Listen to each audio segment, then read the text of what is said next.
oyster, lagay mo doon. Sabi mo na lang natin yung price. Hello! Good evening! Eto naman ang yung mga madam na tindera, kusindera.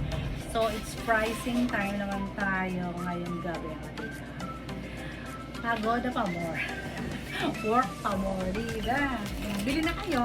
Huwag kayong sino bumili. It's pricing time. Meron bang nakasabi tayo? Samahan niyo ako mag-price. Good evening sa inyo lahat. Nagtira ako ng ulam para ako magluluto ngayong gabi. Kasi nga ay magpa-pricing tayo ng ating mga paninda. Naka. Ito yung sinigang. Look at the sinigang saliso, yung price. Kung how much ang sinigang saliso. Select kung the sinigang saliso.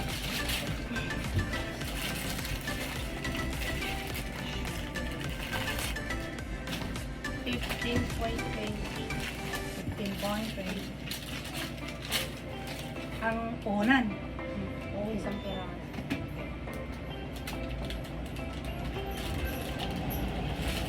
Naka yung pental pen, ubus na. Ayaw na mag-ubus. Bilis maubos ng pental pen dito. Tapos yung gamitin na uli natin yung tacker. Yun yung tacker. Pwede mo na siyang i-time lapse again.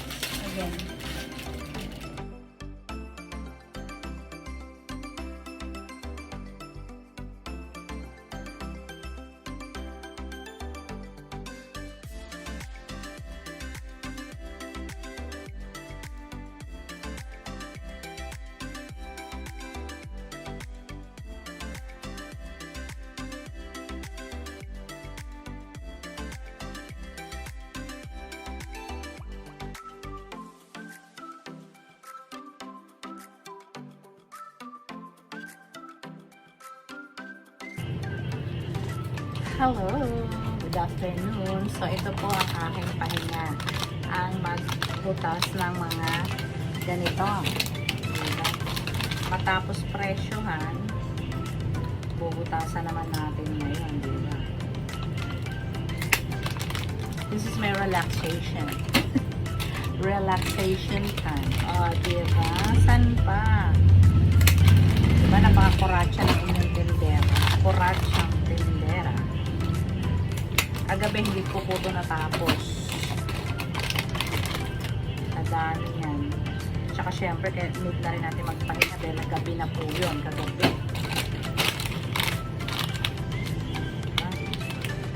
Sino po ang relate sa akin na ganito? Sino nakaka-relate po na may tindahan dyan? Maganda kasi nakakalibang kung wala ka rin naman talagang ginagawa. Para ka lang naglalaro, diba?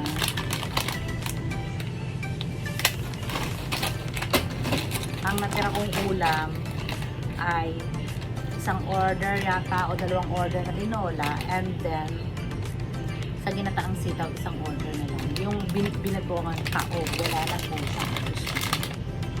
So mamayang gabi ako ay mag-aapon lang. Tapos sila, yung aking Donatis at si Javi ay yun, mag-fried na lang sila ng something dyan with the gulay and sabaw ng tinola, diba?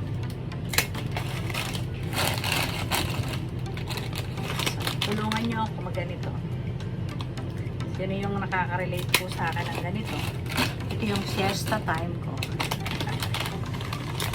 Nalagyan na po ito ng price nila. Bubutasan na lang kasi isasabit ko na lang po siya. Doon. Ay, kasi kalbo na yung aking, ito, tingnan niyo po yung aking anis. Ayan. O. Tingnan niyo kung konti na yung nakasabit. So, kailangan na po natin siyang lagyan ng laman. O, diba? So, ayun siya.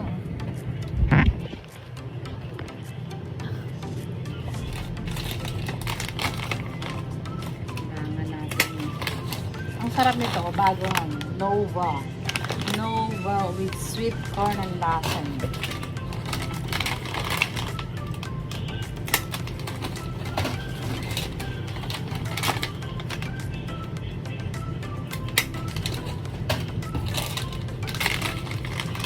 share ko lang naman sa inyo ang aking ganap every day. O, diba? Sinong relate sa aking ganap every day?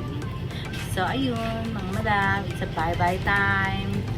See you again tomorrow sa pagluluto natin ng menu ng ulam natin tomorrow. So, stay healthy always. God bless. Bye-bye.